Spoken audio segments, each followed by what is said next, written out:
2021년 12월 21일에 주시는 하나님의 말씀은 창세기 26장 4절로 5절의 말씀입니다.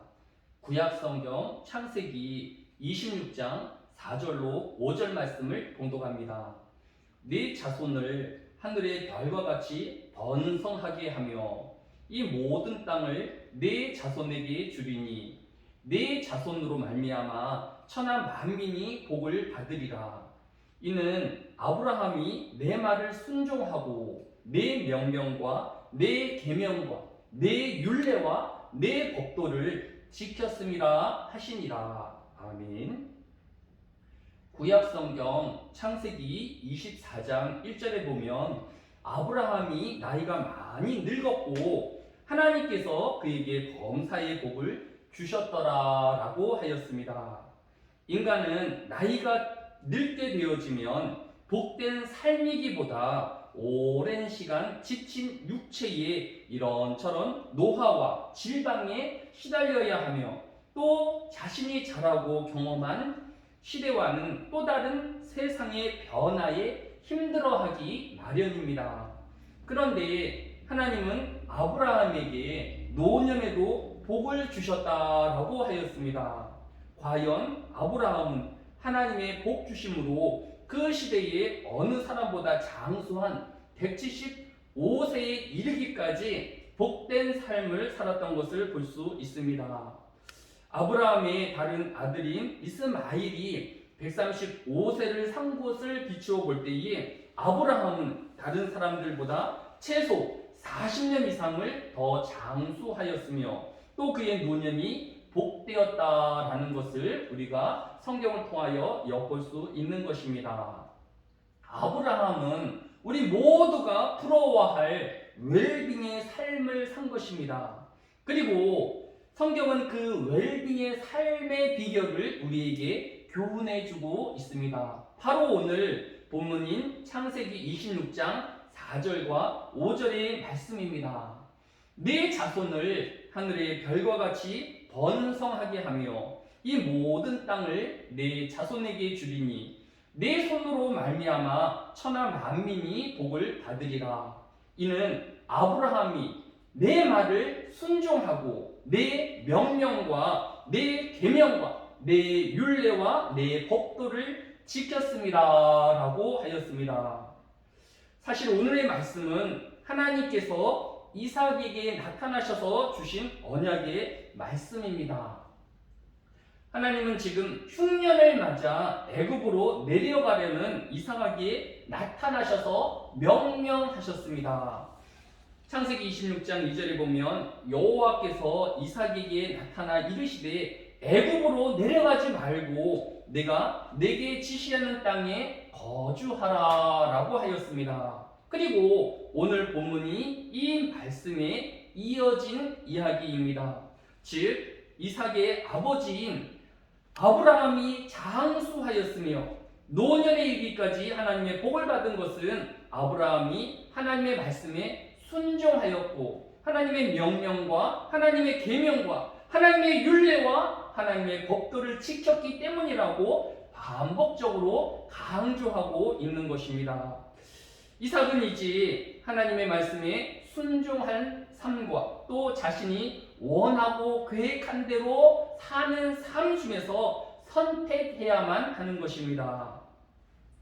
그런데 이삭이 만약 자신이 원하고 또 자유롭게 사는 삶을 선택하였다라고 하면 그는 과연 복된 삶을 살 수 있었을까요? 자유라는 말을 국어사전에서 찾아보면 외부적인 구속이나 무엇에 얽매이지 아니하고 자기 마음대로 할 수 있는 상태라고 하였습니다. 즉 자유라는 것은 외부로부터 어떤 간섭이나 영향력에 얽매이지 않는 것입니다.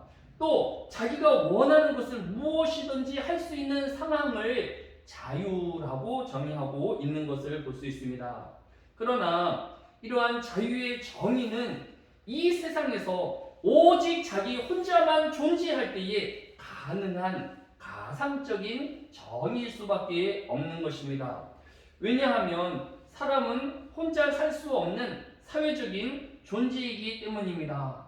사람은 자신이 살고 있는 사회에 수많은 다른 사람과의 관계 안에서 존재하기에 이런 자유의 사전적인 정의는 인간의 관계 속에서 일어나기 어려운 상황인 것입니다.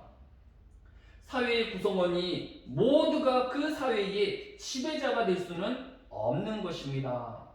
그래서 각 사회는 그들의 지배자를 정하는 합리적이고 절차적인 단계를 법으로 정해 놓아서 모든 사람들이 그 법에 따라 권력에 도전할 수 있도록 허용하고 있는 것을 볼 수 있습니다.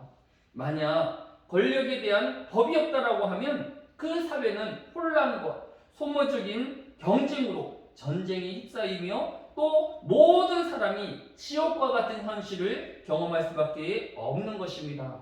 따라서 사회 구성원 모두가 자유로우려면 그 사회의 법의 전제 아래에 있을 때에 가능한 것입니다.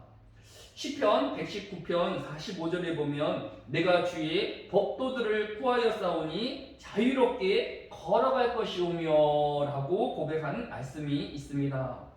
성경은 하나님의 법인 하나님의 말씀을 지키고 순종할 때에 진정한 자유로움을 누리게 될 것을 교훈하고 있는 것을 볼 수 있습니다. 또한 하나님의 말씀에 벗어난 이스라엘 백성은 그 자유를 빼앗길 것이며 또한 그들은 사단의 지배에 들어가게 되어질 것입니다. 결국 사단의 법에 죄와 더불어 살 수밖에 없는 존재가 되어지는 것입니다. 예수님도 요한복음 8장 31절로 32절에 이르시기를 그러므로 예수께서 자기를 믿는 유대인들에게 이르시되 너희가 내 말에 거하면 참으로 내 제자가 되고 진리를 알지니 진리가 너희를 자유롭게 하리라 라고 교훈하셨습니다.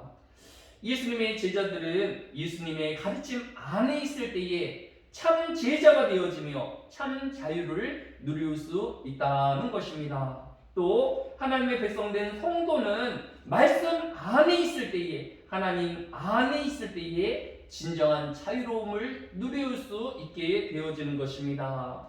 성도는 하나님 말씀 아래에 있어 죄에서 멀리하며 하나님의 은혜와 말씀 안에 거하는 자가 되어야 할 것입니다.